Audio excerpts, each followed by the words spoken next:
Royal Albert hall में।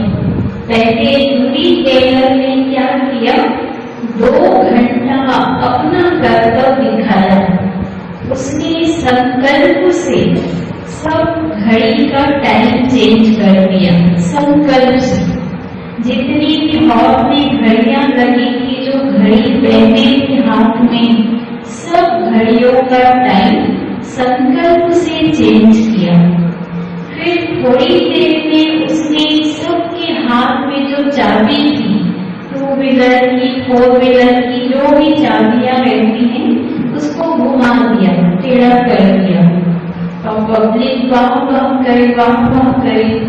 फिर उन्होंने क्या किया, यूरी गेलर ने जो बीज थे उनको अंकुरित करके दिखाया 1 मिनट के अंदर संकल्प शक्ति से।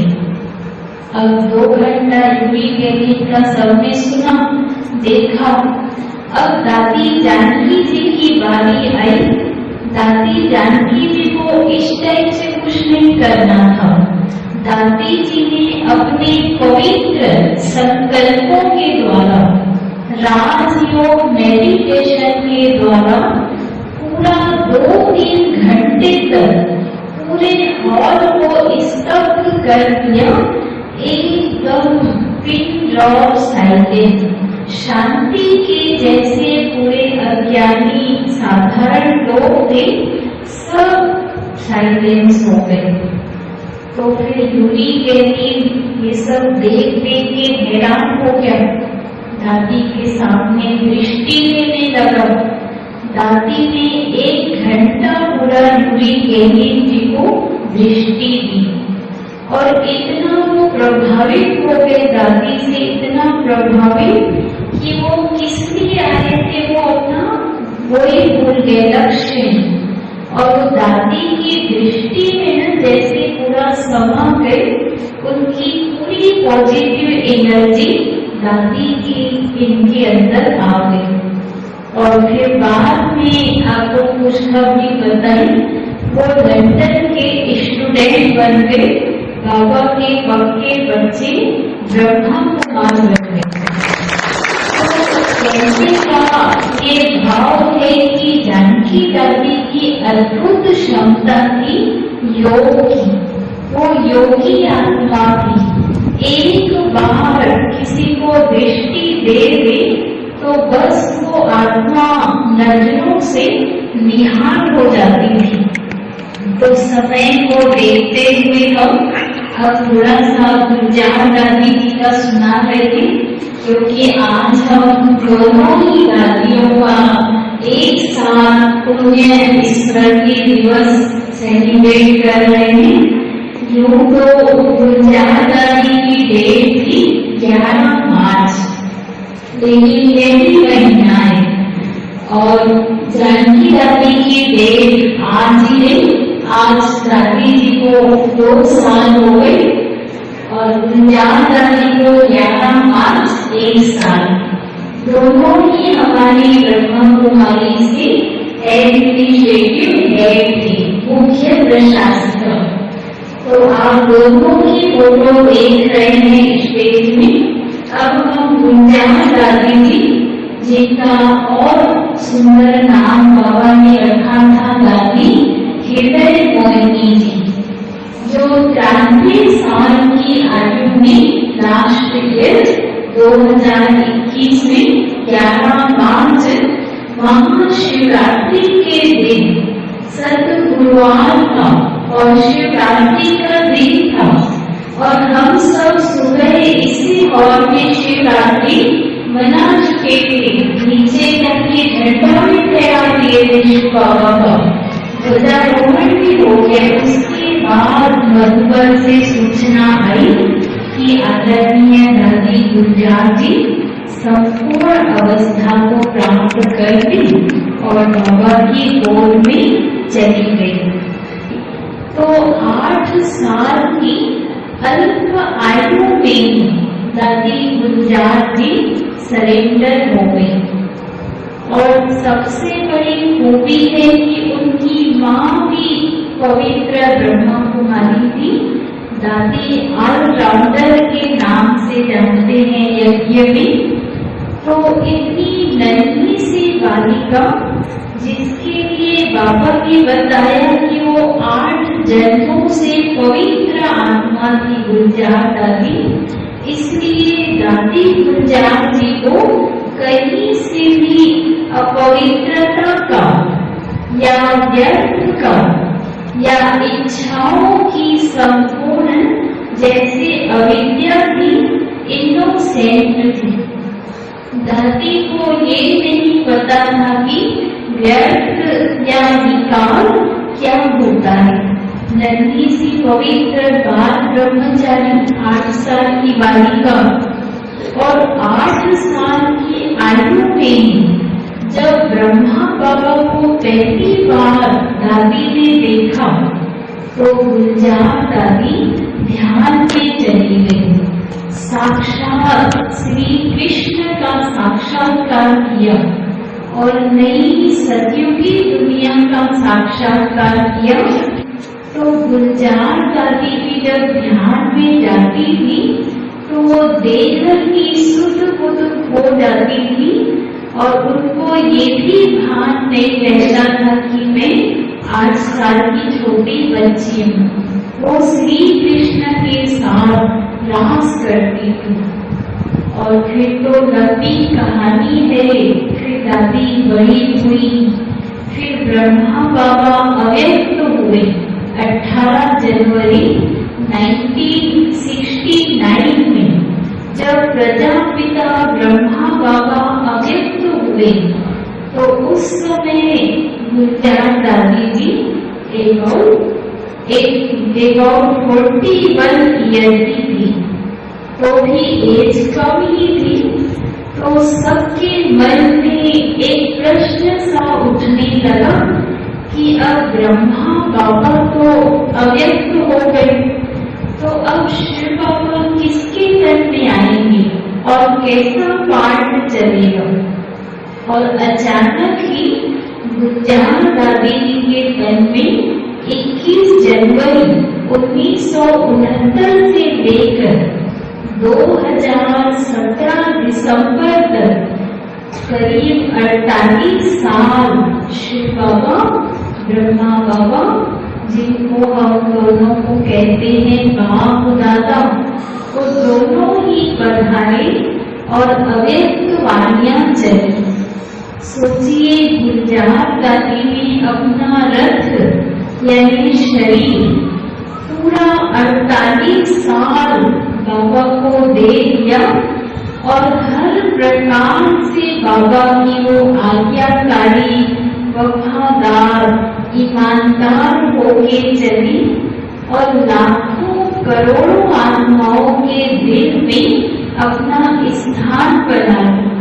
वो ब्रह्मा बाबा की, शिव बाबा की और पूरे विश्व की करोड़ों आत्माओं की दिल तक नशीब बन गई अपनी प्यूरिटी और शांति से। और दादी जी की सबसे बड़ी विशेषता क्या थी? दादी कहती थी सदा खुश रहो, खुशी बांटो, खुश रहो और खुशी बांटो। दादी यहाँ तक कि सबको सिखाई कि शरीर भले चला जाए लेकिन खुशी न जाए, क्योंकि शरीर विनाशी है। एक शरीर छूट जाएगा तो दूसरा शरीर मिल जाएगा, लेकिन खुशी अविनाशी है। खुशी को कभी भी छोटी छोटी बातों के कारण गायब होने नहीं देना। आपने अनेकों भाई बहनों का जीवन हीरे तुल्य बनाया है। आपके सामने कोई अगर अपनी समस्या लेकर आते हैं तो आपका स्लोगन यही रहता है कि ये मत कहो प्रभु से कि मेरी मुश्किलें बड़ी है, मुश्किलों से यह कह दो कि मेरा प्रभु बड़ा है, मेरा प्रभु बड़ा है।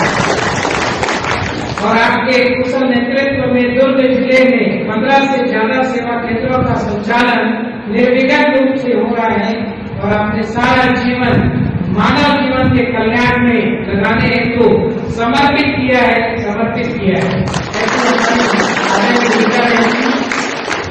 और मैं चाहूंगा हमारे पंचासीन अतिथियों का स्वागत करने के लिए बहनों से निवेदन करूंगा, आप आए गुलदस्ते से हमारे पंचासीन अतिथियों का स्वागत और सम्मान करें। जोरदार तालियों से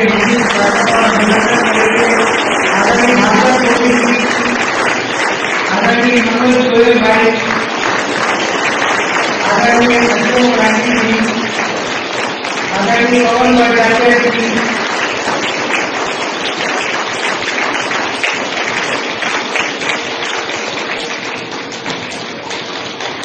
आदरणीय प्रधानमंत्री जी और साथ ही साथ हमारी बहनों का भी स्वागत, आदरणीय मीरा बहन जी और बड़ी बहन जी का भी स्वागत कराकर ध्वनि के साथ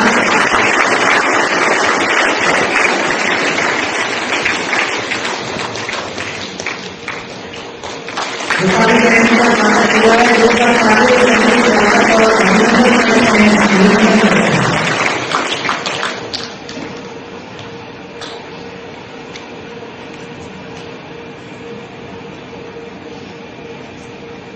हमारे बीच में आदरणीय प्रहलाद कुंवर जी हैं। अभी समय का थोड़ा अभाव है तो अपनी पुष्पांजलि श्रद्धांजलि आप अर्पित करेंगे। दादी चाची जी और गुंजाई जी के सामने पुष्पांजलि अर्पित करेंगे। समय का थोड़ा सा अभाव है, फिर वो हमारे बीच से इजाजत लेकर जाएंगे।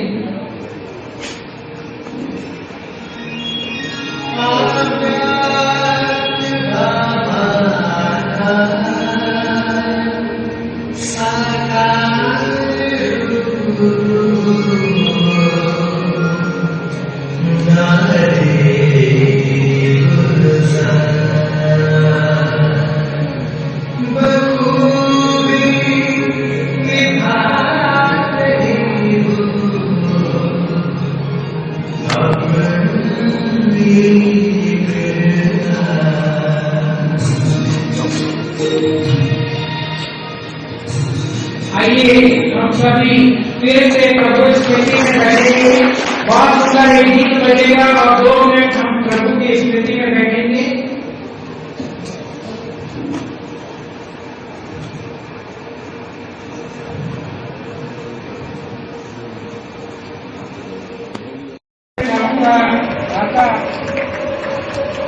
राधा डॉक्टर प्रमोद गुप्ता जी का स्वागत गुलदस्ते से जारी करना चाहिए। आप सभी को और साथ ही साथ हमारे आदरणीय भाजपा मनोज सुप्रानिया जी, डायरेक्टर अरोमा पाल, और साथ ही साथ हमारी बहन आदरणीय कालिनी रत्ना जी, संरक्षक वन विभाग। आज बहुत ही गौरव का दिन है, बहुत अमूल्य हस्तियां हमारे बीच आनंद सरोवर की पावन धरा पर पधारे हैं और साथ ही साथ कार्यक्रम को और आगे बढ़ाते हुए दीप प्रज्वलन करेंगे। पंचासीन अतिथि सभी से निवेदन है दीप प्रज्वलन कर कार्यक्रम की शोभा बढ़ाएं।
श्रद्धांजलि कार्यक्रम में हमारे सभी अतिथिगणों ने अपना अमूल्य समय दिया।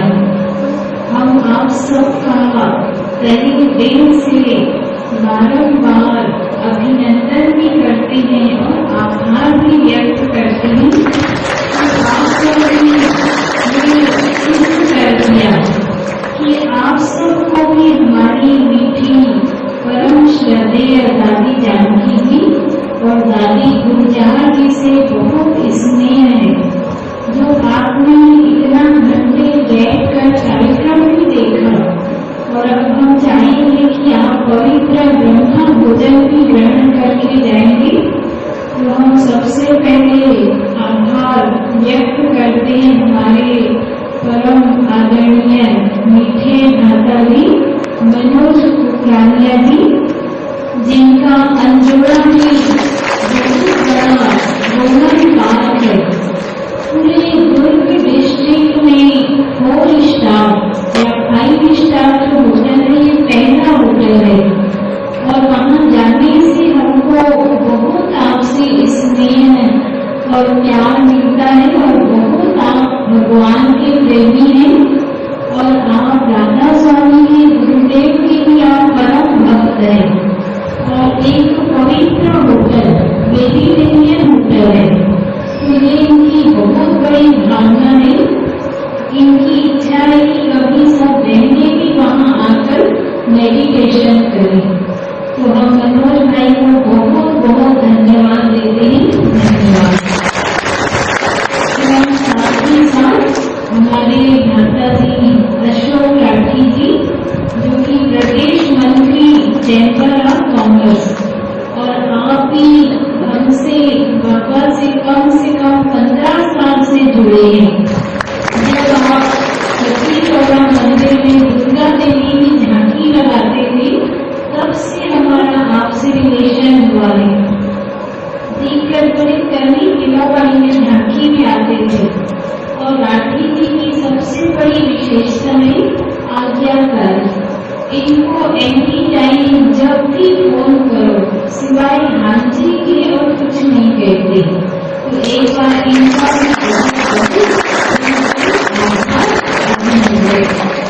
और इन्हीं के साथी हैं हमारे बहुत परम आदरणीय दादा पवन गढ़ जी। दोनों हम ये कह सकते ट्विंस हैं। मतलब हर प्रोग्राम में आप दोनों पधारते हैं और बहुत बाबा से और दादियों से इनको प्यार है। हर प्रोग्राम में आप पहुंचते हैं और हम चाहेंगे आगे भी आप सदा आते रहें। तो पवन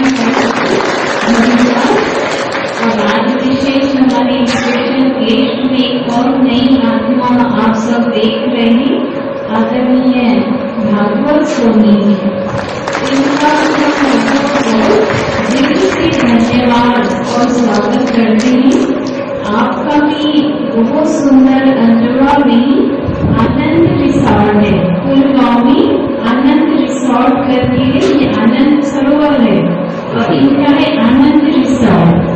इनके पिताजी का नाम आनंद जी था, तो इन्होंने भी बहुत सुंदर नाम रखा है। वहाँ भी हम कई बार घूम के आए हैं। इन्होंने भी बहुत बड़ी दिल से बनाया है और कोर्स भी आप किए हैं, करीब 15 दिन मुरली भी सुनी है। तो हम आपसे अब यही चाहते हैं, आप दादी की तरफ से हर गुरुवार आप बाबा की मुरली सुनने अवश्य आवे और कभी हम पिकनिक करने पूरे ब्राह्मणों को आनंद रिसॉर्ट ले चलेंगे, ठीक है। और हमारे सामने अपने सत्सैया जी का परिवार है और सुचित्रा भाषा जी का पूरा परिवार, खास बेंगलोर से इनकी बेटी, बच्चे सब पधारे हैं और भी इनके सब रिलेटिव्स हैं। इन सब का भी हम बहुत बहुत दिल से आभार व्यक्त करते हैं। और साथ ही साथ हमारे बाबा के पूरे मीठे मीठे सीखे गए बच्चों का भी बहुत बहुत बहुत आभार है, आभार है। क्योंकि कार्यक्रम की शोभा बढ़ाने वाले सबसे ज्यादा बच्चे। ऐसे अवसर पे मुझे आप लोगों के बीच बुलाया जिनसे मैं कहीं न कहीं जीवन में उनसे जुड़ा हुआ हूं। धन्यवाद बेटा बहनों का, रूपाली बहन का, जो हमेशा मुझे याद करते हैं उस समय में, जिस समय में मुझे यह एहसास होता है कि मेरे जीवन के शायद कुछ हिस्सा यहाँ पे जुड़ा हुआ है और कोई ऐसी परिस्थिति बनती है कि जिसमें मेरे को आना ही पड़ता है। आज का दिन एक ऐसा दिन है, हालांकि रेखा बहन ने मुझे श्रद्धांजलि के लिए बुलाया है, लेकिन जो चीज मुझे समझ में आती है, श्रद्धांजलि एक ऐसा शब्द है जिसके उपस्थिति या अनुपस्थिति के बाद भी अगर उनकी आत्मा को या उनको हम एहसास करते हैं अपने अंदर, तो हमारा जीवन सार्थक होता है। दादी गुजरात व दादी जानकी ये ऐसे पवित्र आत्मा है जो कि परमात्मा के द्वारा भेजे गए अशुद्ध आत्मा को शुद्ध करने मनुष्य के रूप में इस तरह की आत्माएं अगर धरती पे आती है और हम, हालांकि उनके सानिध्य में मुझे कभी रहने को नहीं मिला, लेकिन मैं इससे चूकूंगा नहीं कि कहने से कि उनके व्याख्यान सुनने के पश्चात मुझे ऐसा एहसास भी नहीं होता कि मैं उनसे दूर हूं। उन्होंने पूरा जीवन इस पर समर्पित किया। एक भरा पूरा परिवार आर्थिक रूप से संपन्न होने के पश्चात वह समाज के कल्याण के लिए, महिला सशक्तिकरण के लिए उन्होंने इस तरह का कार्य किया कि एक संगठन बनाने के पश्चात लोगों के अंदर में आत्मा को शुद्धिकरण करने के लिए कुछ राह बताने लग गए। ये आत्मा का शुद्धिकरण क्या है? मेरे अंदर का दुख, मेरी असंतुलित भावनाएं, मेरी असंतुलित विचार, जिसका जन्म इंद्रियों के आधार से होता है और इंद्रियों पे काबू पाते हैं वो जो परमात्मा से डायरेक्ट जुड़ जाते हैं। इसमें सबसे बड़ी बात होती है हमारे अंदर का मोह, पुत्र का मोह, संपत्ति का मोह, मित्रता का मोह, नाती पोते का मोह। यही मोह मुझे परमात्मा से जुड़ने के लिए रोकता है, जिसे लोग मोक्ष कहते हैं। आत्मा एक शरीर के अंदर में डाली जाती है, एक बैटरी के जैसा है, और कह देते हैं कि भाई तेरा कर्तव्य है और इस ड्यूटी को आपको निभाना है। वैसे ये दोनों दादियां हैं, जैसे मैं हूं, वैसे इस सभागृह में बैठे हुए हर व्यक्ति, गीता बहन, रूपाली बहन, गोयल जी, मनोज जी, शालिनी मैडम, अन्यथा बाकी और भाई लोग, ये सब समाज में कहीं न कहीं उस बैटरी के द्वारा इस शरीर को किसी परिवार में डाला गया है, वो है आत्मा। और आत्मा के साथ में जुड़ी हुई है इंद्रियां हैं, और इसके शुद्धिकरण के बीच बीच में ऐसी संस्थाओं, इस संस्था का जन्म हुआ है। और मैं भी संस्था से इसलिए जुड़ा हूं, कहीं कहीं मन भटकता है मेरा भी, तो शायद इन बहनों के साथ आधी पौन घंटा में बैठ कर चर्चा कर लेते हैं, तो ऐसा लगता है कि शायद मैं अपने लक्ष्य से दूर नहीं हो रहा। और ये लक्ष्य क्या है, ये भी मैं आपको बताता हूं। जीवन में 3 चीज खास है, जिसमें 2 फिक्स है, एक आपके हाथ में है। भूतकाल होता है मेरा जन्म, भविष्य होती है मेरी मृत्यु, और सिर्फ वर्तमान आपके हाथ में है, वह जीवन। और इसी जीवन को अगर हम राष्ट्र से अच्छे लोगों के बीच, पवित्र आत्माओं के बीच रहकर के अगर कुछ पल बिता लें, और शायद भटके हुए मन को कहीं हमें राह पे ले जाए जो मुझे मोक्ष तक या मेरे फ्यूचर डेस्टिनेशन तक ले जाने के लिए हेल्प करे, तो क्या करेंगे? उसका एक आधार विचारों पे, अपनी इंद्रियों पे काबू करने के लिए रूपानी बहन अभी कह रही थी राजयोग कोई भी तरह का योग जिसमें राजयोग अहम है, आपकी इंद्रियों पे काबू पाने के लिए बहुत महत्वपूर्ण है। और बुजुर्ग लोग ये जरूर कहते हैं, कुछ नहीं रहता संसार में, 2 गज कमर क्या, जमीन क्या, ऐसी चले जाओगे, लेकिन जीवन यही है। दुख, नकारात्मक विचार, नकारात्मक भावनाएं, तो जिस समय आप अपनी सोच में इन चीजों को लाते हैं, आपके अंदर भाव पैदा होते हैं और आपके शरीर में बदलाव दिखने लग जाता है। ये हमारी सोच का खेल है, इसीलिए बोलने वाला संसार में कभी सुखी नहीं हो सकता। और ये हमारा सबसे बड़ा मनुष्य का कर्तव्य है कि सहनशीलता। मैं जानकी दादी का सुन रहा था प्रवचन, उसमें उन्होंने बहुत अच्छी बातें बोली। 4 ये जितनी भी बातें कहते हैं ये खुद के लिए कहते हैं, जबकि हम जीवन में दुख पाते हैं दूसरों के करने के लिए। जिस दिन आप अपनी आत्मा से, विचारों से, भावनाओं से संतुलित हो जाएंगे, अपने शरीर का सम्मान करने लगेंगे, अपने विचारों का सम्मान करने लगेंगे, अपनी भावनाओं को संतुलित रखेंगे और अपने खुद के व्यक्तित्व की जानकारी रख करके अच्छे साहित्य में रह करके नेगेटिव चीजों से पॉजिटिव को लाएंगे, उस दिन से आप दुख को ऊपर में दुख को पराजित कर पाएंगे। ये चीजों को जानना जरूरी है कि जैसे 4 शब्द उन्होंने बताया, गंभीरता, सहनशीलता, धीरज और एक मित्रता, ये किन चीजों की है। अगर मैं सहनशील रहूंगा ना तो इतनी नेगेटिविटी, आप सोचिए मैं क्लिनिक के अंदर में मेरे पास कोई हंसी लेके नहीं आता है, सिर्फ दुख। ऐसा लगता है कि संसार में सिर्फ दुखी लोग ही जिंदा है, ऐसा नहीं है। आप दुख को किस तरह ले रहे हैं ये बहुत इंपॉर्टेंट है। मैं तो मानता हूं कष्ट जन्म से ही कष्ट है मेरे साथ।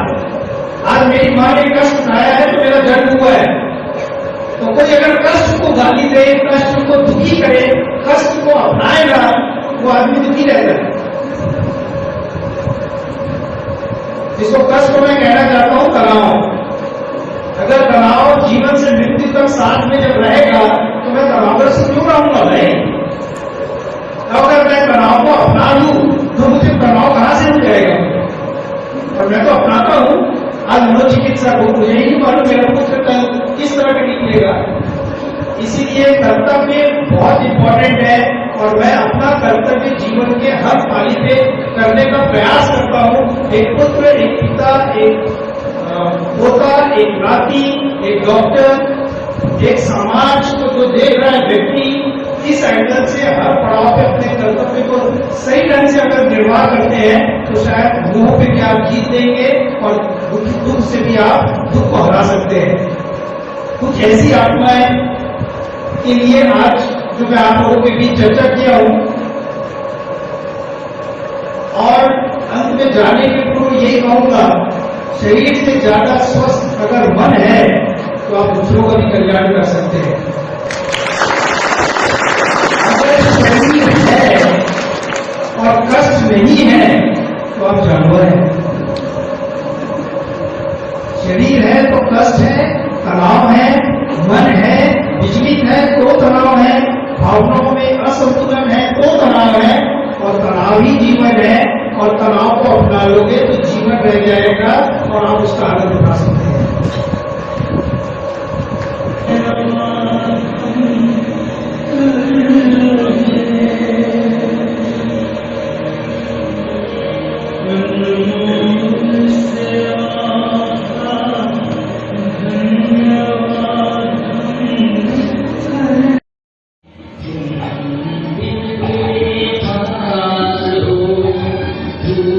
नहीं होता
शांति। बहुत और आज हम सब मिलकर गांधी जी को जो श्रद्धांजलि दे रहे हैं, आज हमारी कुछ किस्मत है कि हम आप के बीच आए हैं। यहाँ हर एक इंसान का आने का एक ही मकसद होता है, वो मकसद है मालिक की भक्ति, परमात्मा से मिलन। क्योंकि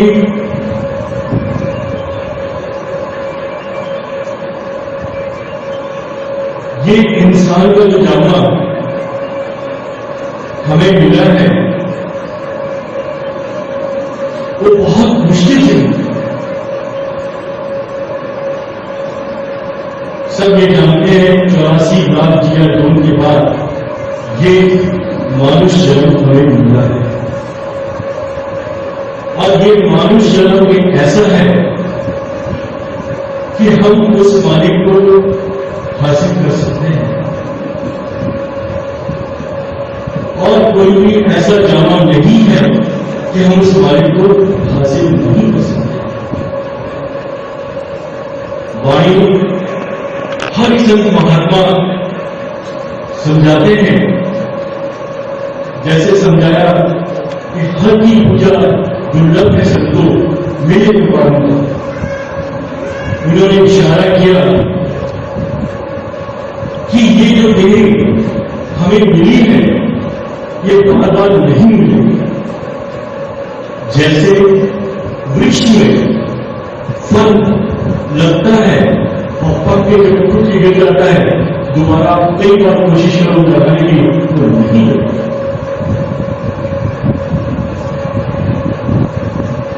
उस मालिक ने हमें इतना बड़ा मौका दिया होता है, फिर समझाते हैं उस मालिक की भक्ति के लिए जात पात पूछे ना हुए जो घर का विदेश होकर था। हम यहाँ जात पात कौम मजहब इस सब नीचे बैठे हुए हैं।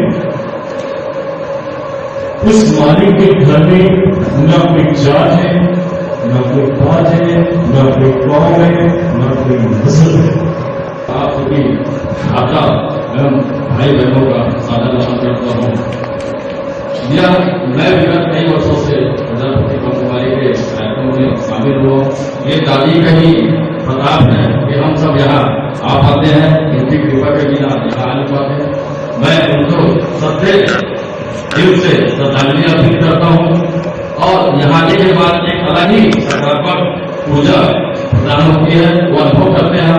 तभी हम जाके समाज में या सामाजिक कार्यों में, धार्मिक कार्यों में हम सहभागिता दे पाते हैं। उन्हीं का प्रताप कि हम यहाँ पर खड़े हुए हैं। इस लायक हमें परमात्मा ने बनाया है कि हम सकारात्मक चीजों को सोचकर काम कर सकें। सिंबल ऑफ कॉमर्स परिवार विगत कई वर्षों से हम दादी के इस कार्यक्रम में श्रद्धांजलि हो या प्रजापति ब्रह्मकुमारी के सभी कार्यक्रम में सम्मिलित होते हैं और उन्हीं के कृपा से होते हैं। मैं हम सबको यहाँ बुलाया, मैं उनका बहुत बहुत आभार करता हूँ और सच्चे दिल से जानकी दीदी और गुलजार दीदी को बहुत बहुत श्रद्धांजलि देता हूँ।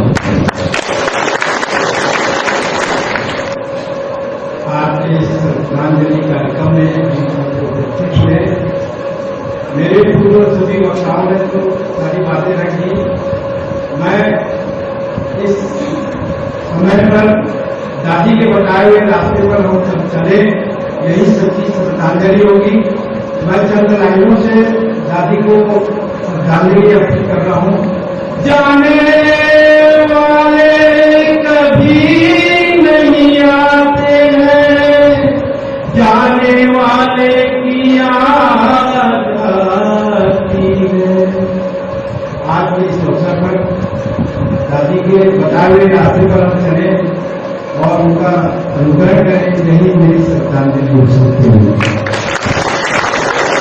तो देखिए, आज इस सभा में बहुत से नए भाई बहन, और जैसा कि दीदी सुना रहे थे कि हमारी आदरणीय रानी जानकी जी का most stable mind in the world, इस अवार्ड से, इस खिताब से उनको नवाजा गया। तो इसके पीछे जो कारण था, जो राज था, वो कौन सा कारण था? राजयोग का नियमित रूप से अभ्यास। तो उसके कारण ही उनका अपने मन पर इतना अद्भुत कंट्रोल हो गया था कि जिसके कारण उनको विदेश के वैज्ञानिकों के द्वारा इस अवार्ड के द्वारा, किताब के द्वारा नवाजा गया। तो हमें भी उस राज्यों की नीति के बारे में जरूर जरूर जानना चाहिए। तो आप में से जो समझते हैं कि हम बहुत उत्सुक हैं इस राज्यों मेडिटेशन के बारे में जानने के लिए, वो जरा एक बार हाथ खड़े करें। बहुत से और कई नए भाई बहन आज इस सभा में बैठे। तो देखिए, आज के इस मॉडर्न युग में योग सीखने की आवश्यकता हरेक है।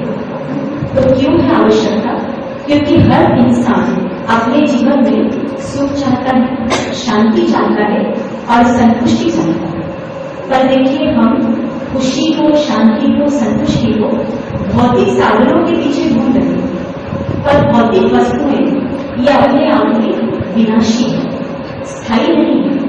तो जो चीजें विनाशी है, क्या वो हमें अविनाशी शांति दे सकेंगी, अविनाशी खुशी दे सकेंगी?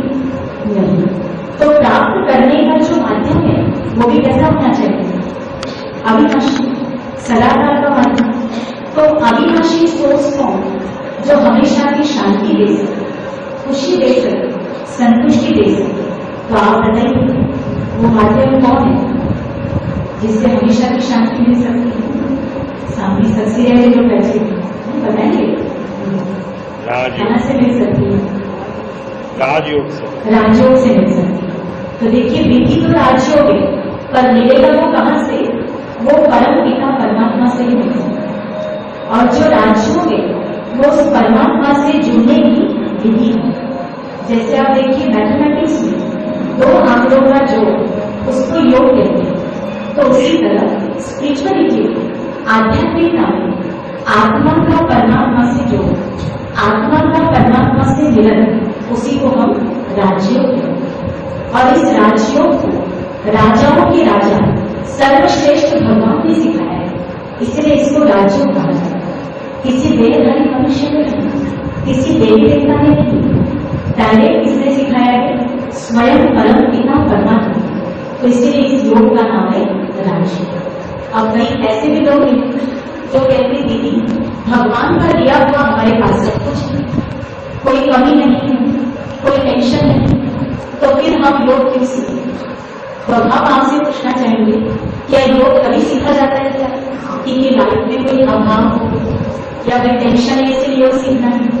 नहीं। योग से हमारी जीवन शैली सकारात्मक दिशा की ओर बढ़ने है। तो इसीलिए योग सीखना आवश्यक है। योग हमें प्रश्नों का समाधान देता है कि मैं कौन, मैं इस सृष्टि रूपी रंगमंच पर क्यों आई, मेरे इस मनुष्य जीवन का लक्ष्य क्या है। इन सारे प्रश्नों का जवाब हमें योग से मिलता है। इसीलिए योग सीखना बहुत आवश्यक है। अमेरिका के अंदर एक रिसर्च है कि योग की आवश्यकता क्यों है। तो ये देखा गया किसी भी व्यक्ति के कंप्लीट पर्सनैलिटी, संपूर्ण व्यक्तित्व के लिए 3 बातों का होना आवश्यक है।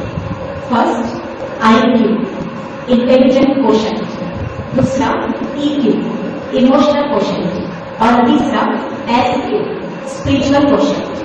तो IQ हमारा बौद्धिक स्तर कैसा है, EQ हमारा भावनात्मक स्तर कैसा है, और SQ हमारे आध्यात्मिकता का लेवल क्या है। तो देखिए, पहले क्या होता था किसी बड़ी पोस्ट के लिए कोई इंटरव्यू देने जाता है तो उनका IQ देखा जाता है, फिर आगे समय बदलता है, IQ के साथ EQ भी देखा जाता है, आपका भावनात्मक स्तर क्या है वो भी देखा जाता है, और अब क्या होता है, IQ भी देखा जाता है, EQ भी देखा जाता है, और साथ में S आपके आध्यात्मिकता का स्तर कैसा है, और उस आधार पर किसी बड़ी पोस्ट के लिए सिलेक्शन होता है। तो मेडिटेशन क्या करता है? मेडिटेशन हमारे आध्यात्मिकता के स्तर को, स्पिरिचुअलिटी के लेवल को ऊंचा उठाता है। तो इसलिए भी योग सीखना बहुत आवश्यक है। अब हम योग की जिस पद्धति की बात कर रहे हैं वो कौन सी पद्धति? राजयोग की पद्धति। इस राजयोग मेडिटेशन को सिर्फ ब्रह्मा कुमारी संस्था में ही सिखाया जाता है, और ये राजयोग बहुत सहज है, सहज राजयोग है। कैसे इजी है वो भी हम आपको बताएंगे, पर अभी आपके आगे बिल्कुल सहज 2-3 परिभाषाएं योग की रखना चाहिए। तो देखिए एकदम सिंपल, योग यानी मन को सकारात्मक विचार देना। कभी सोचते हैं योग यानी विचार शून्य होकर के बैठना, थॉटलेस होकर के बैठना। तो अब आपसे पूछना चाहेंगे, जिस मन का स्वाभाविक कार्य में सोचना, क्या उसे आप शून्यावस्था में ले जा सकते हैं? ले जा सकते हैं? जो कहते ले जा सकते जरा हाथ खड़े करें। जबरदस्ती कुछ देर के लिए कर भी नहीं, पर वो स्थिति कोई परमानेंट रहने वाली नहीं है। तो योग क्या सिखाता है? विचार शून्य होने की जरूरत नहीं है। आप मन को बहुत अच्छे अच्छे विचार कीजिए, और इंसान को सबसे ज्यादा आनंद किसमें आता है? अपने मन के अच्छे विचार। तो जिसके पास जितने अच्छे विचार हैं उसका जीवन उतना ही अधिक आनंदमय, खुशनुमा। तो आज ये विधि जान लीजिए, आनंदमय जीवन की विधि है। मन को सकारात्मक दिशा कीजिए, मन को अच्छे अच्छे विचार आपको देंगे। अब कई कहते हैं मेडिटेशन के लिए जब बैठते हैं, अच्छा सोचने बैठते हैं, तो थोड़ी ही देर में मन इधर उधर भटकने लगता है। होता है ऐसे, कई कहते बस 1 मिनट बैठते, 2 मिनट बैठते, और दूसरे तीसरे विचार आना शुरू हो जाते। जिनके साथ ऐसा होता है हाथ उठाइए, देखिए धीरे धीरे हाथ उठाए। और चलिए आपने सच्चाई से हाथ उठाया, अभी धीरे धीरे सुनाया ना, चांदी ताली क्या कहते हैं? सच्चाई, सफाई और सादगी, और सच्ची दिल पर साहेब राज, ये ताली जी का मंत्र। तो आप सब ने सच्चाई से हाथ उठाया, उसके लिए आपको बदल कर देखिए, मन इधर उधर जाए तो घबराने की आवश्यकता नहीं है। आप समझ लीजिए हमारा मन एक छोटे बच्चे की तरह होता है। आप जब कभी मेडिटेशन करने बैठते, अच्छा सोचने बैठते, मन इधर उधर डायवर्ट हो रहा है, आप मन से कहा करते कि मन अभी आप क्या करने बैठे थे, तो क्या जवाब आएगा? मेडिटेशन। फिर आप इधर उधर के विचारों में क्यों जा रहे हैं? आप जिस कार्य के लिए बैठे वो करो। फिर आप अपने सकारात्मक विचार करना शुरू कर दीजिए। थोड़ी देर बाद फिर आपको फील हुआ कि मेरा मन अब रास्ते से फिर भटक गया। आप फिर अपने से बात करें कि आपको भगवान को याद करने से शक्ति मिलेगी या मनुष्यों को याद करने से शक्ति मिलेगी। तो क्या जवाब आएगा? भगवान को। तो मन को समझाइए कि जब भगवान को याद करने से शक्ति मिलेगी तो चलो तो उसी को याद करो। फिर आप अपना काम करना शुरू कर दीजिए। तो ऐसे बार बार मन को समझाते जाइए और बार बार उसे एकाग्र करते जाइए। उसके बाद आपका इतना अच्छा अभ्यास हो जाएगा, इतनी अच्छी एकाग्रता हो जाएगी कि आप आधे घंटे 1 घंटे में बैठेंगे और आपका मन कहीं भी इधर उधर बिल्कुल नहीं जाएगा। पर शुरुआत में थोड़ा सा अटेंशन रख करके अपने आप से बात करिए और बार बार अपने मन को सकारात्मक दिशा दीजिए। तो स्पष्ट हो गया, मेडिटेशन यानी सिर्फ मन को अच्छे अच्छे विचार देना। अब दूसरी बात, मेडिटेशन अर्थात अपॉइंटमेंट टू सेल्फ, अपने आप के लिए अपॉइंटमेंट। एक है किसी से आप मिलने जाते हैं, अपॉइंटमेंट लेते हैं। कोई आपसे मिलने आया, अपॉइंटमेंट दिया, पर क्या कभी आपने खुद को अपॉइंटमेंट दिया? खुद के लिए कभी समय निकाला? तो हम यही कहना चाहेंगे, अब इस भागते दौड़ते जीवन से थोड़ा सा भागना हम कम करें। हम पैरों से भागने की बात नहीं कर रहे, वो तो शारीरिक स्वास्थ्य के लिए बहुत अच्छा है। हम कौन से भागने की बात कर रहे हैं? मन का भागना। और अभी अभी कोविड के पीरियड में सबने महसूस कर लिया कि हम अभी तक जिन चीजों के पीछे भाग रहे वो समय परिस्थिति के समय कोई काम नहीं आया। सबने महसूस किया धन की संपत्ति प्रॉपर्टी सब है, पर हॉस्पिटल में बेड नहीं मिलता। लोगों के कॉल आ रहे कि दीदी आपका तो विधायक से भी परिचय है ना, आपका तो फलाना अधिकारी से परिचय है, तो हमारे लिए थोड़ा सा एक बेड की आप व्यवस्था करा। ऐसे ऐसे कॉल दिन में अनगिनत आते। तो सबने महसूस किया कि जिन चीजों के पीछे हम जीवन भर भाग रहे थे वो चीजें कोई हमारी काम आने वाली नहीं है। तो अब भागना दौड़ना थोड़ा सा हम कम करें, यही हमें राजयोग मेडिटेशन सिखाता है। और अब आप क्या करिए, आप कुछ देर अपने लिए बैठिए, आप स्वयं से बात करिए और उस प्रभु पिता से बात करिए। और बस यही है मेडिटेशन। एक छोटी सी आपको घटना सुना दे। एक बार कहते क्या हुआ, चर्च के अंदर एक फादर प्रेयर कर रहे थे। एक बच्चा आया उनके बाजू में खड़ा था। अब उसने थोड़ा सा फादर का कुर्ता धीरे से खींचा तो पूछना चाह रहा था कि आप क्या कर रहे हैं, पर फादर ने उसकी ओर बिल्कुल ध्यान नहीं दिया। और बच्चे ने भी क्या किया, उन्हीं की तरफ हाथ जोड़ा, आंखें बंद कर दी और उसने भी मुंह हिलाना शुरू कर दिया। अब थोड़ी देर बाद फादर की प्रेयर कंप्लीट हुई।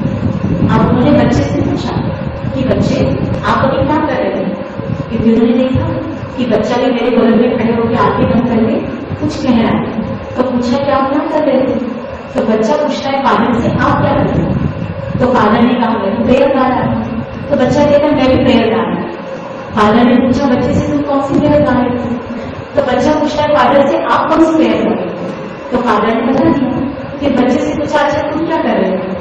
तो बच्चे ने मुस्कुराते हुए कहा कि मैं तो ABCD बोल रहा था और मैंने भगवान से कहा कि भगवान ये जो फादर प्रेयर गा रहे हैं इसमें भी तो एक अक्षर है, तो आपको जहां जो वर्ड फिट करना हो आप उसको अपने हिसाब से फिट कर देना।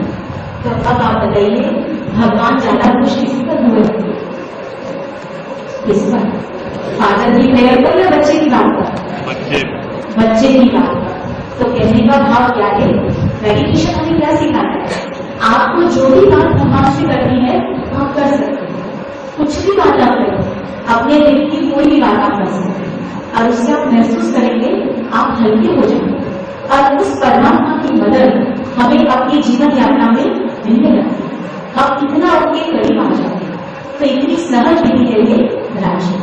सिर्फ अटेंशन इस बात का रखना है कि भगवान से मुझे कभी कुछ मांगना नहीं है।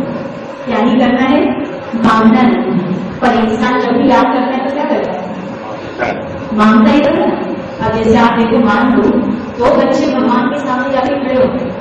अब कुछ सिलेबस इसने तैयार किया है और कुछ कोर्स इसने पढ़ा, पूरा दोनों ने नहीं पढ़ा, कुछ इसने पढ़ा कुछ इसने पढ़ा। जो पहले ने पढ़ा दूसरे ने भी पढ़ा, जो दूसरे ने पढ़ा पहले ने भी पढ़ा। और दोनों भगवान के आगे खड़े होकर क्या कहते हैं कि भगवान एग्जाम में वही आना चाहिए जो मैंने पढ़ा है। तो आप सोचिए भगवान की भी कितनी बड़ी है ना, एग्जाम में नहीं होती क्योंकि इसने पढ़ा हुआ अंदर उसने पढ़ा हुआ अंदर। तो हमारा कहने का भाव क्या है कि इंसान कुछ ना कुछ भगवान से मांगता नहीं। कई कहते हैं उसको कुछ चीज नहीं मांगते, हम बस भगवान से कहते हैं कि आप मुझे शांति दे, खुशी दे दो। कहते दीदी ये भी भगवान से नहीं मांगेंगे तो तुम किससे मांगेंगे।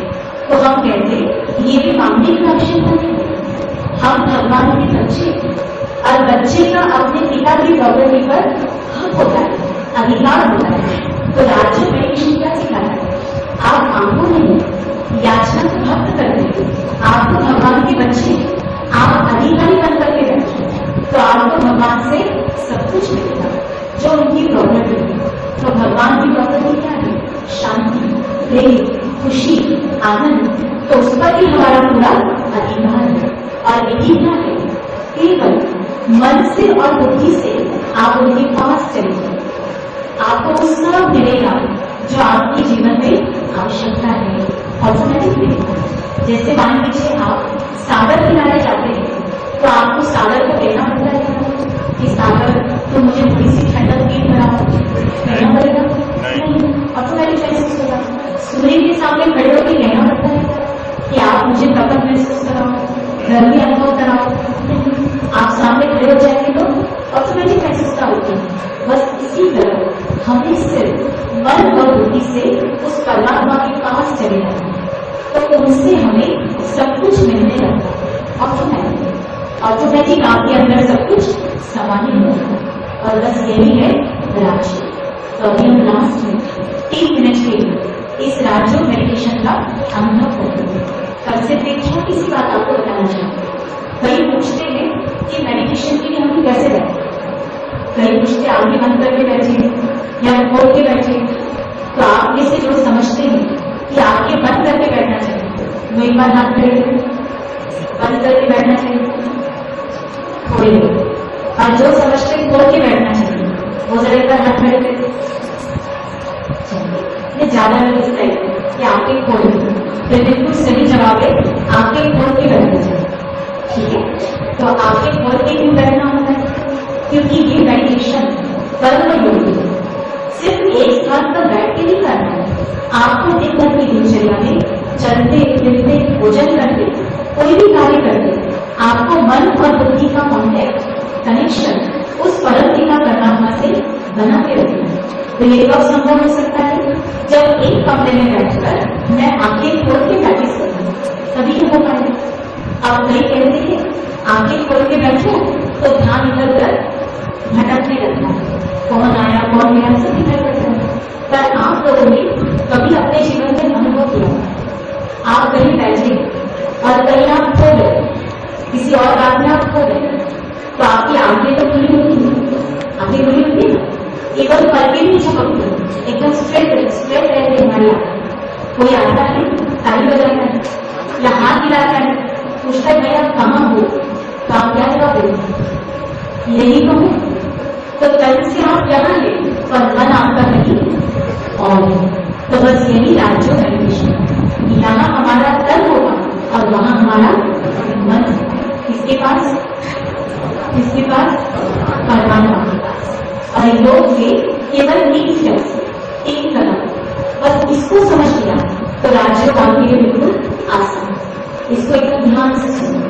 तो योग का पहला स्टेप स्वयं के सत्य स्वरूप को अनुभव करना। स्वयं के सत्य स्वरूप को अनुभव करना। तो स्वयं का सत्य स्वरूप क्या है?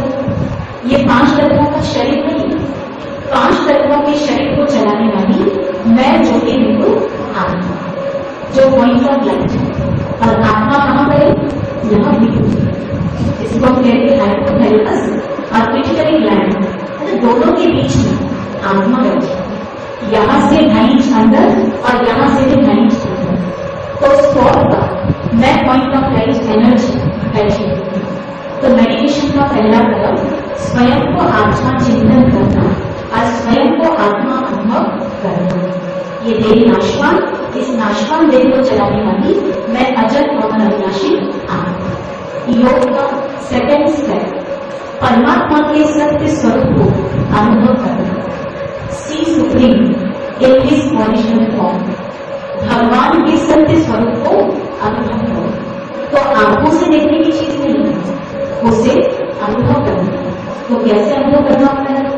जैसे मैं आत्मा पॉइंट ऑफ लाइट, उसी तरह मेरे परम पिता परमात्मा भी पॉइंट ऑफ लाइट, जो कि बिंदु पर उनके लिए कहते वो रूप में बिंदु है और वो सर्वभौम शक्तियों के सिंधु सागर, शांति के सागर, प्रेम के भी सागर, आनंद के भी सागर।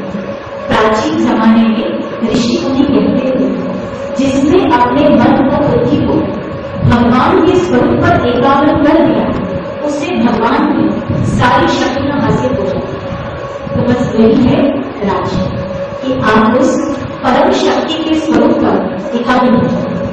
ठीक है, अब तीसरा स्टेप परमात्मा के गुणों को और शक्तियों को स्वयं के अंदर महसूस करना। ईश्वर के गुणों और शक्तियों को अपने अंदर अनुभव करना।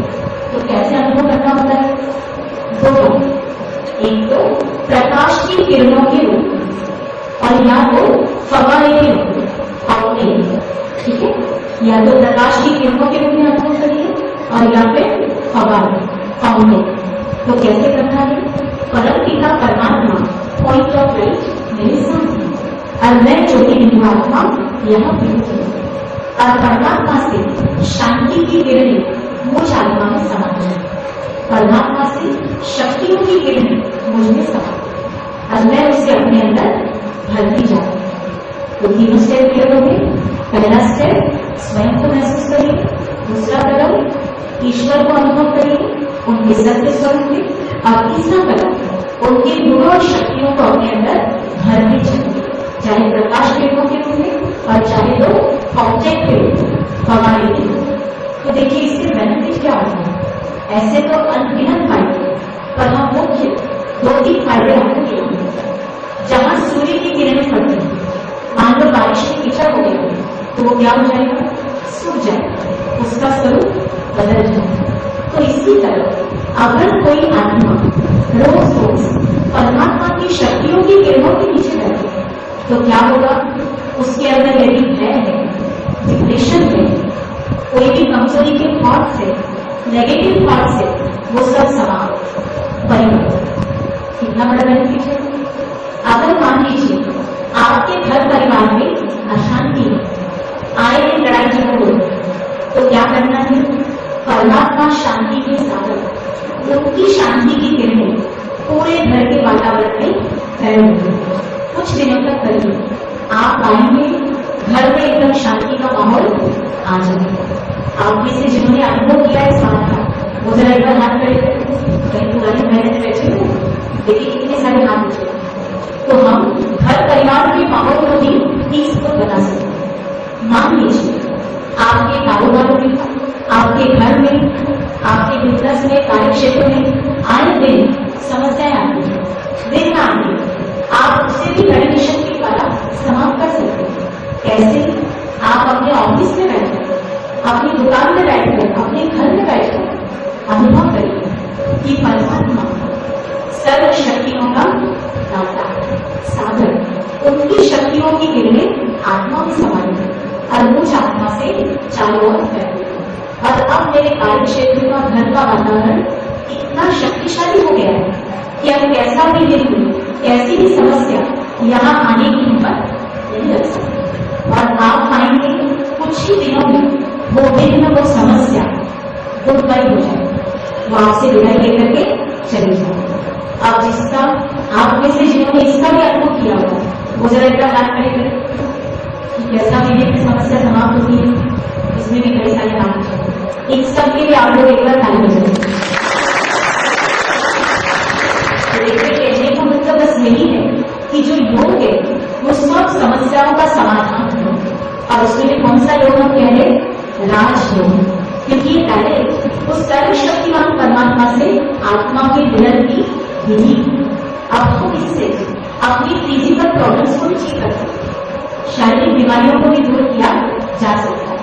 हम आपको एक रियल घटना बताएं, प्रैक्टिकल, यानी अपने ब्रह्मा कुमारी का हेडक्वार्टर माउंट आबू, तो वहां एक बहुत बड़े कार्डियोलॉजिस्ट डॉक्टर सतीश लोकना, तो वो सुनाते हैं कि मुझे इस बात का बहुत दुख होता है कि मान लीजिए कोई गरीब व्यक्ति है और उसे कोई भी हार्ट प्रॉब्लम हो गई, अब उसके पास इलाज के लिए लाखों रुपए नहीं है, अब वो अपना इलाज नहीं कर पाता है, तो मैं बहुत दुखी हो जाती हूँ। और अंदर में मुझे लगता था कि मैं इनके लिए ऐसा क्या करूँ कि मैं गरीबों के भी काम आऊँ। तो अंदर ही अंदर ये विचार, ये सोच हमेशा मेरे मन में चलती है। अब अचानक वो डॉक्टर सतीश गुप्ता कार्डियोलॉजिस्ट ब्रह्मा कुमारी संस्था में जुड़ गए, संस्था के नियमित विद्यार्थी बन गए। अब उन्होंने ब्रह्म मुहूर्त में, जिसको हम यहाँ अमृत मेला कहते हैं, 2:30 से 4:45 का समय, ब्रह्म मुहूर्त में उन्होंने मेडिटेशन करना शुरू कर दिया।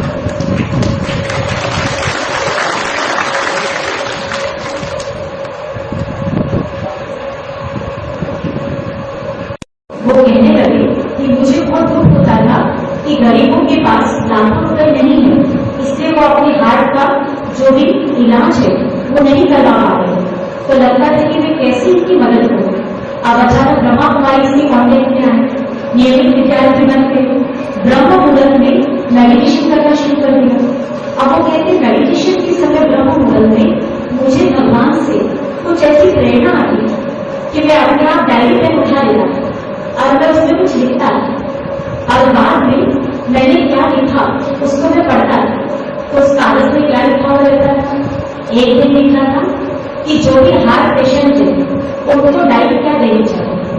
फिर अगले दिन हार्ट पेशेंट को मेडिटेशन कैसे कराना चाहिए, हार्ट पेशेंट को कौन सी एक्सरसाइज करानी चाहिए। तो ये सब उनके द्वारा कौन लिखवा रहे थे? कौन लिखवा रहे थे? शिव परमात्मा। और उन्होंने फिर जो कुछ भी डायरी में लिखा उसको फिर उन्होंने प्रैक्टिकल करना शुरू किया। और आपको बताएं, कई ऐसे हार्ट पेशेंट वो हमारे हेडक्वार्टर से माउंट आबू से सिर्फ 3 दिन, डाइट, एक्सरसाइज और मेडिटेशन, बस इन 3 चीजों से वो स्वस्थ होकर के लौटे। किसी की धमनियों में 90% ब्लॉकेज था, वो धीरे धीरे ओपन हो गया। किसी में 50% ब्लॉकेज था, वो खुल गया।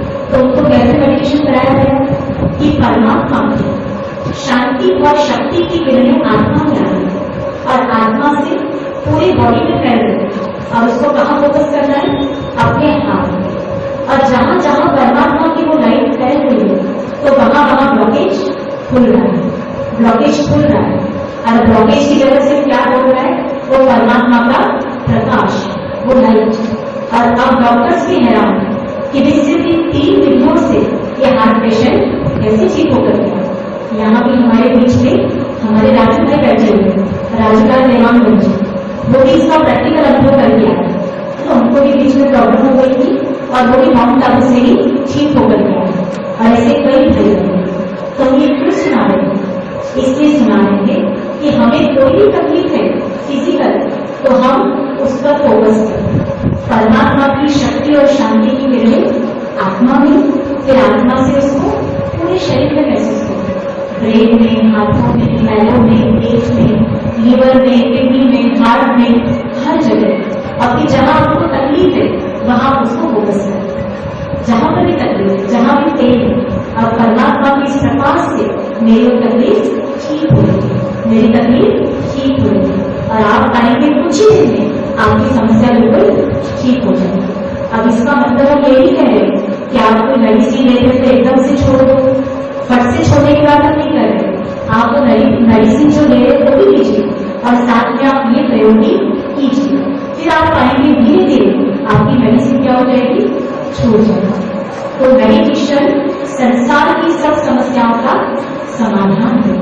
जैसे हम लौकिक में भी कहते हैं ना, 100 तालों की एक चाबी, तो ऐसी मेडिटेशन संसार की सब समस्याओं का समाधान है। ठीक है?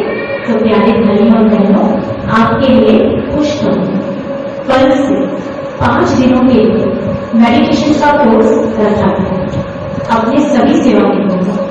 यहाँ आनंद सरोवर में भी होगा कल से कोर्स, केलावाड़ी राजर्षि भवन में भी होगा, सिंधिया नगर में भी अपना केंद्र वहां भी होगा, और आर्य नगर में भी अपना एक सेवा केंद्र वहां पर भी होगा। और समय लगेगा प्रातः 7:30 से 8:30 और शाम को 6:30 से 7:30। तो दोनों में से कोई भी एक समय पर आप आकर के इस राज्य मेडिटेशन का लाभ ले सकते हैं। तो अभी हम सब क्या करेंगे? 2 मिनट की मेडिटेशन की बहुत सुंदर अनुभूति करते हैं। तो आप मुझसे जो समझते हैं कि भाई दीदी हम अभी थके नहीं है सुनते सुनते, अभी भी फ्रेश है, हम मेडिटेशन करने के लिए तैयार हैं, वो एक बार हाथ खड़े करें। सब तैयार है, क्योंकि देखिए 10 बजे से आप सब हॉल में बैठे हुए, तो किसी को ऐसा तो नहीं लग रहा है कि 2 घंटे के अब थक गए हैं। अगर ऐसे किसी को थकान हो तो हाथ उठाइए, किसी को नहीं, मतलब सब फ्रेश। तो अभी आप सब सीधे होकर के बैठिए।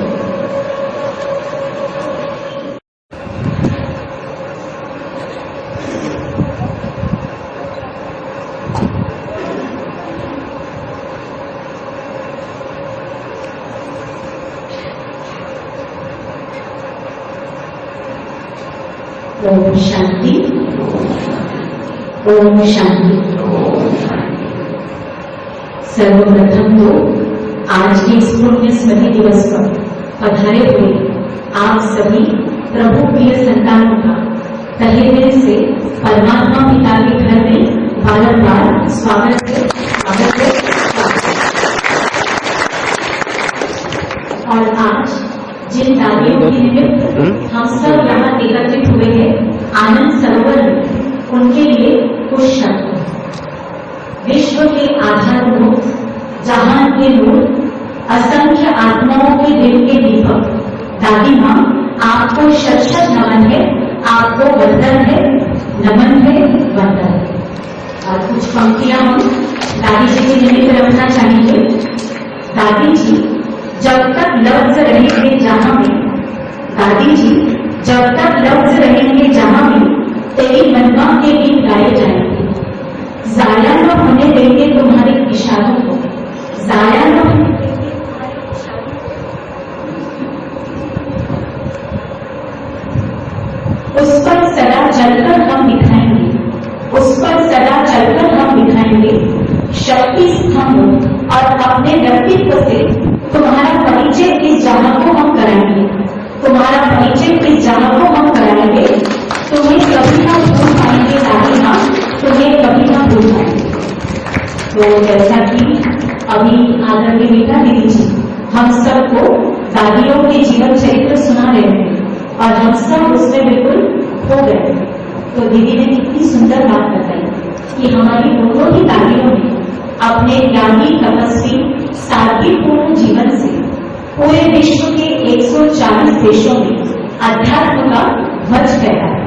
हमारी दादियां कोई बहुत ज्यादा पढ़ी लिखी नहीं थी, कोई इंग्लिश नहीं आती थी, पर उन्होंने अपने वाइब्रेशन से, अपनी दृष्टि से विदेश के भाई बहनों को भरपूर किया और उनके जीवन को भी त्याग में, तपस्या में और बिल्कुल सादगीपूर्ण बना दिया।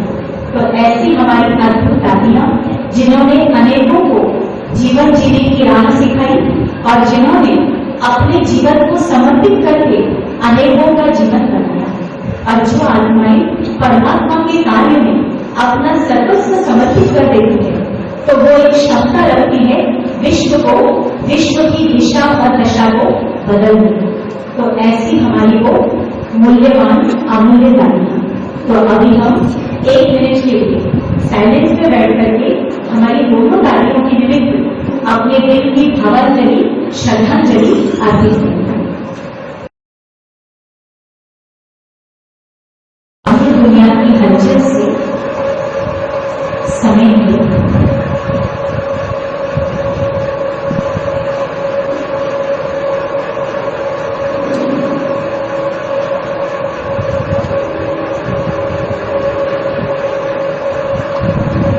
से बात करिए, अपने आप से पूछिए, मैं कौन हूं, मैं किसका हूं।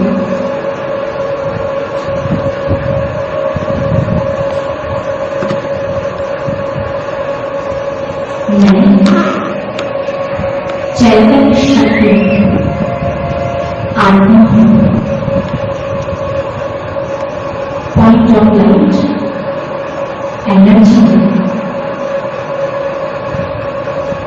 अनुभव करिए। मस्तक में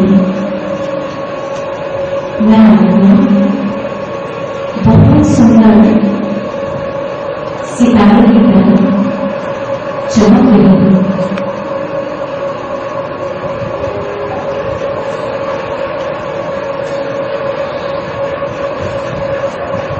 मैं अमर हूं, अविनाशी हूं।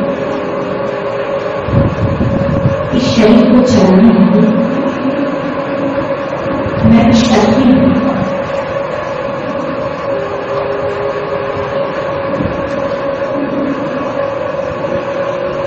मैं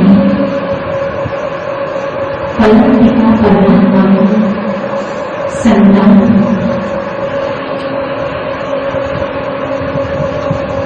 मन और बुद्धि के द्वारा अपने परम पिता को आप देखिए। मेरे पिता परमात्मा मेरी ही तरह जो कि बिल्कुल स्वरूप है, सत्यम शिवम सुंदरम,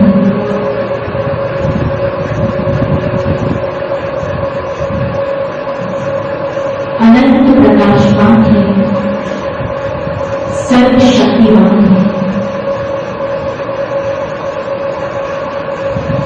महसूस करें उस परम ज्योति से शांति की प्रकाश के लिए निकल कर मुझ में समा रही है।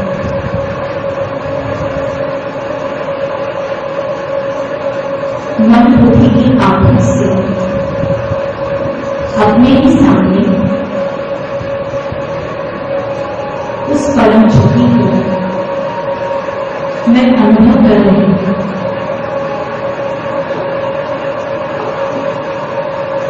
शांति के सागर के सानिध्य में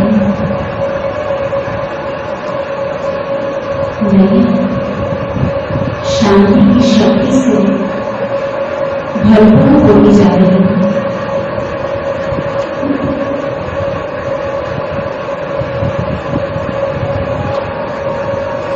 आप अपनी सारी चिंताएं, सारे बोझ, सारी जिम्मेदारियां उस सर्वशक्तिमान परम पिता को दे दीजिए। एकदम हल्के हो जाएंगे, बहुत हल्के।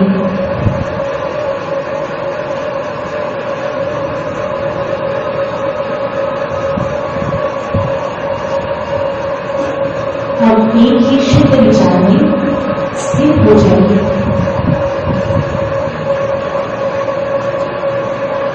मैं शांति के सागर की संतान हूं।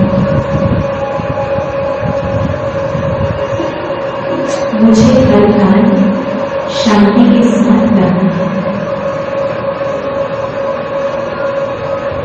जो मेरे संपर्क में आएगा उसे शांति का प्रभु प्रसाद अवश्य देना है।